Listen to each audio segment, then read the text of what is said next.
السلام علیکم معزز سامعین، آپ دیکھ رہے ہیں ایس کے ولاگز۔ اسلامی واقعات سے متعلق ویڈیوز دیکھنے کے لیے ہمارا چینل سبسکرائب کریں اور بیل آئیکن پر کلک کریں تاکہ آپ کو ہماری ویڈیوز برابر ملتی رہیں۔ ناظرین، آج ہم جس ٹاپک پر بات کریں گے وہ ہے حضرت ابراہیم علیہ السلام کا واقعہ۔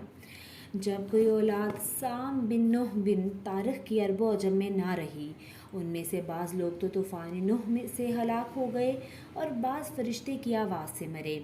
بادشاہ نمرود عجم کے ملک سے نکلا۔ وہ بیٹا کنعان بن آدم بن سام بن نوح علیہ السلام کا تھا اور اس کی زبان عربی تھی، اور بعض نے لکھا ہے کہ کیکاؤس بیٹا کیقباد کا تھا اور وہ بیٹا فریدوں بن جمشید کا تھا، لیکن وہ صحیح نہیں ہے، اور زیادہ صحیح یہی ہے کہ اس کا نام نمرود تھا اور اس کی بڑی قوت اور حشمت و شوکت تھی۔ باسبب قوت لشکر کے ملک شام میں سلطنت قائم کی۔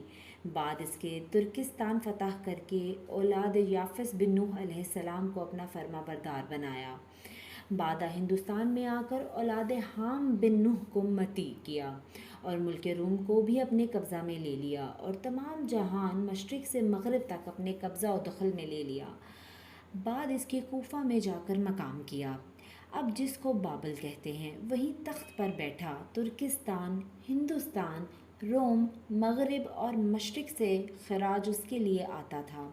1700 برس اس نے بادشاہی کی۔ بڑا متکبر تھا، کبھی آسمان کی طرف نظر نہ کرتا اور اپنی حاجت کو کبھی اللہ سے نہ مانگتا تھا، اور کہتا تھا کہ میں خدا ہوں اور آسمان کا خدا کیا چیز ہے، لعنت اس پر۔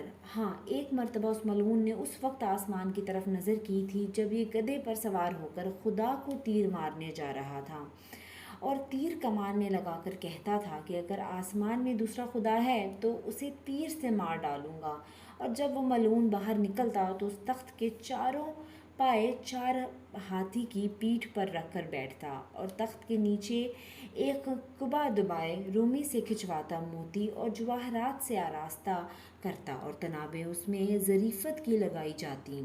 دن کو اسی تخت پر بیٹھتا اور 400 کرسیاں اس کے تخت کے نیچے بچھی رہتی، اور ہر کرسی پر جادوگر اور منجم بیٹھتے اور امیر و حاجب اس کے گرد رہتے تھے۔ اور یہ بھی کہتے ہیں کہ ہفت اقلیم کی بادشاہی صرف 4 شخصوں کو ملی اور ان چاروں کے برابر شہنشاہ کوئی نہیں ہوا، اور مسلمان ان میں حضرت سلیمان علیہ السلام اور دوسرے سکندر ذوالقرنین تھے، اور 2 کافر، ایک نمرود بن کنعان اور دوسرا بخت نصران، چاروں کو ہفت اقلیم کی بادشاہی حاصل ہوئی تھی۔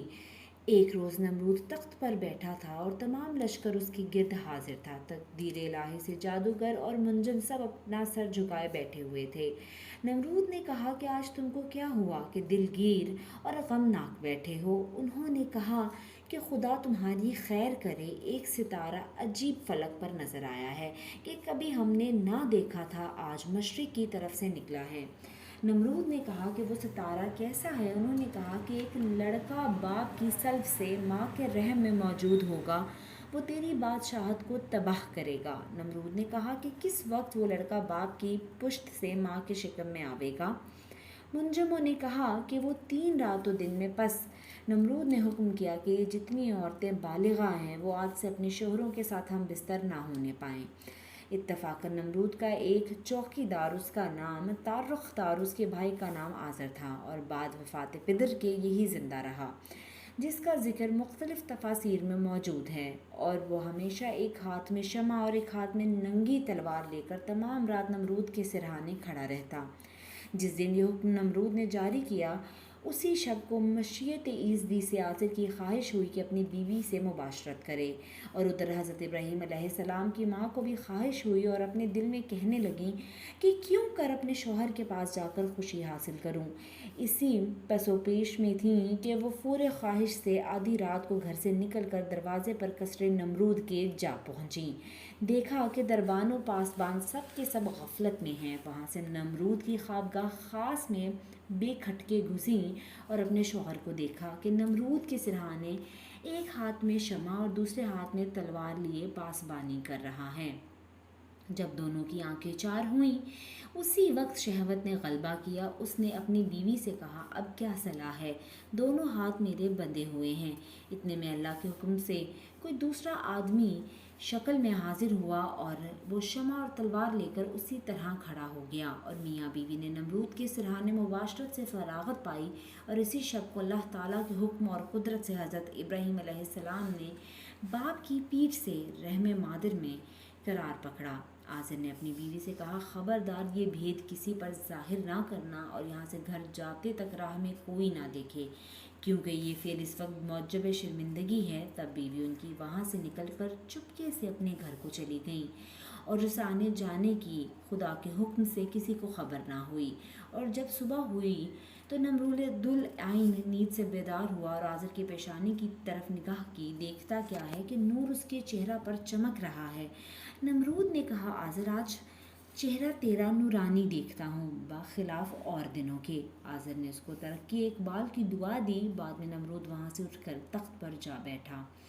راہبوں اور منجموں کو بلوا کر کہا اپنے اپنے علم سے دریافت کر کے کہو کہ وہ لڑکا پیدا ہوا یا ابھی نہیں۔ سبھوں نے دریافت کر کے عرض کی کہ جہاں پناہ سلامت شب گزشتہ کو وہ لڑکا بحکم خدا باپ کے سلب سے ماں کے شکم میں آ چکا ہے۔ تب نمرود نے حکم دیا کہ جتنی عورتیں حاملہ ہیں وقت ولادت کے اپنے لڑکوں کو مار ڈالیں۔ اس سبب سے جتنی عورتیں حاملہ تھیں سب نے اپنے بچے مار ڈالے۔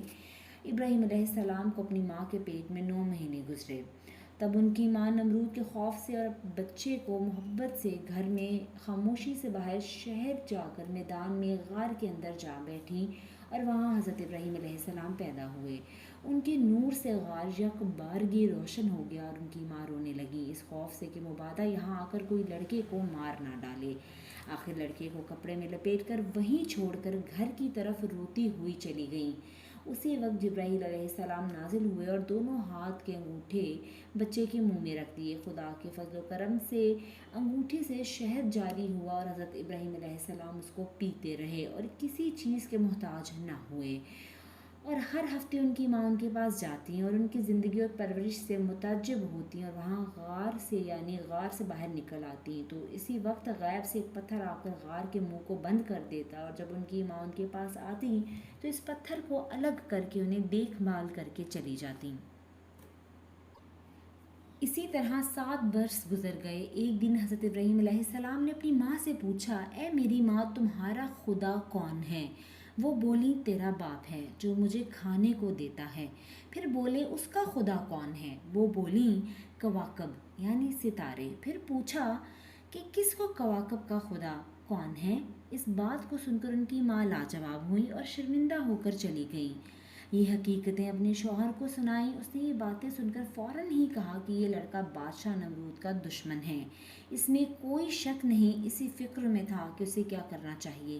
ایک رات ابراہیم نے غار سے باہر نکل کر آسمان کی طرف نظر کی، ستاروں کو دیکھ کر کہا کہ میرے ماں باپ ان کو خدا کہتے ہیں بامستاق اس آیت کے۔ پھر جب اندھیری آئی اس پر رات کو دیکھا کہ ایک ستارہ بولے یہ ہے میرا رب۔ پھر جب وہ غائب ہوا بولے مجھ کو تمہاری خواہش نہیں ہے چھپ جانے کی۔ اور پھر جب چاند نکلا بولے، پھر دیکھا چاند کو روشن بولے یہ ہے رب میرا۔ پھر جب وہ غائب ہو گیا تو حضرت ابراہیم بولے کہ اگر نہ راہ سیدھی دے مجھ کو میرا رب تو بے شک میں بھٹکے ہوئے لوگوں میں رہوں یعنی گمراہوں میں۔ پھر جب دیکھا آفتاب کو بولے یہ ہے میرا رب۔ جب دیکھا آفتاب کو بولے یہ ہے رب میرا کہ یہ سب سے بڑا ہے۔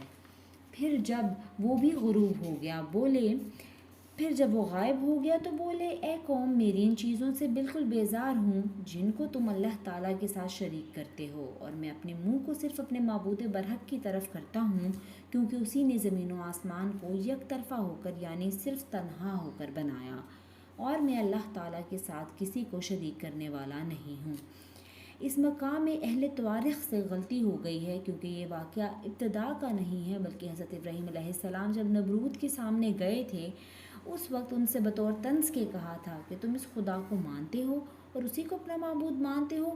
کہا کہ ہرگز نہیں، میرا خدا وہی ہے جو سب کو پیدا کرنے والا ہے، اور جن کو تم مانتے ہو وہ خدا ہرگز نہیں ہو سکتے، کیونکہ تمہارے خداؤں کی حالت ہر وقت بدلتی رہتی ہے، کبھی طلوع ہوتے ہیں اور کبھی غروب، اور میرے خداوند قیوم کی ذات تغیر سے پاک ہے۔ اور نیز اس واقعہ سے جس طرح کی یہاں پر ہے لازم آتا ہے کہ حضرت ابراہیم علیہ السلام کو اپنے معبود میں شک تھا کہ کون ہے، آخر میں معلوم ہوا کہ خدا تعالیٰ ہے، اور حالانکہ انبیاء علیہ السلام کو ولادت کے وقت معلوم ہوتا ہے جو خالق لیل و نہار ہے اور رزاق کل کائنات ہے، اور وہی وحدہ لا شریک ہے۔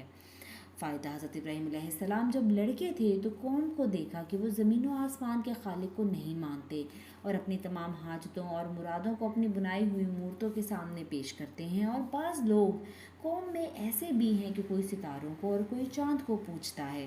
یہ کیفیت دیکھ کر ان کو شرمندہ کرنے کی غرض سے آپ نے لوگوں سے کہا کہ میں بھی ایک کو اپنا رب ٹھہرا لوں، مورتوں میں سے یا ستاروں کو یا چاند کو یا سورج کو، چونکہ وہ پہلے بھی نادم ہو چکے تھے، اور ساری قوم حضرت ابراہیم علیہ السلام سے ناراض تھی۔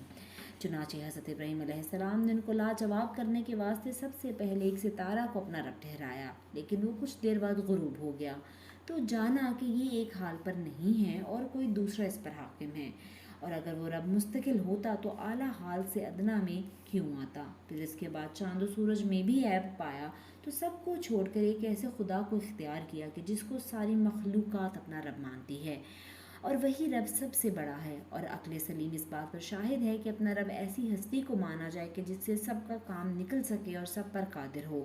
اس صورت میں کسی دوسرے کو ماننا کچھ ضروری نہیں۔ یہ فائدہ تفاسیر میں مرقوم ہے۔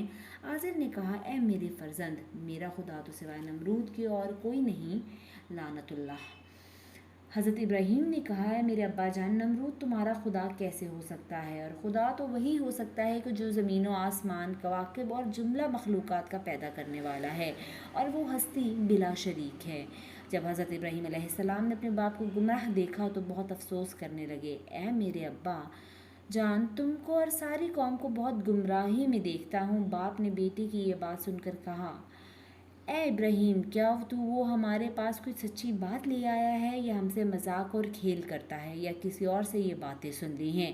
حضرت ابراہیم نے اپنے باپ کی یہ باتیں سن کر جواب میں کہا: اے میرے ابا جان، نہیں، بلکہ رب تمہارا وہی ہے جو رب ہے آسمان و زمین کا، جس نے ان کو بنایا، اور میں اسی بات کا قائل ہوں۔ حضرت ابراہیم علیہ السلام کے باوجود سمجھانے سے اور بتانے کے آزر نے کسی طرح بھی نہیں مانا اور اپنی گمراہی کی ضد پر اصرار کرتا رہا۔ آخر مجبوراً حضرت ابراہیم علیہ السلام نے قسم کھا کر کہا: اے میرے ابا جان، میں تمہارے بتوں کا کچھ علاج کروں گا، بامساک اس آیت کے قسم ہے اللہ تعالیٰ کی کہ میں فکر کروں گا تمہارے بتوں کی جب تم لوگ کہیں جاؤ گے۔ جی ویورز، حضرت ابراہیم علیہ السلام کا واقعہ جو ہے یہ چند اقساط پر مشتمل ہے۔ آج ہم نے آپ کے ساتھ پہلی قسط شیئر کی ہے۔ باقی قسطوں کو واچ کرنے کے لیے چینل کو لائک اور سبسکرائب کریں تاکہ آپ کو نئی اپلوڈ کی جانے والی قسط کا نوٹیفیکیشن فوراً مل جائے۔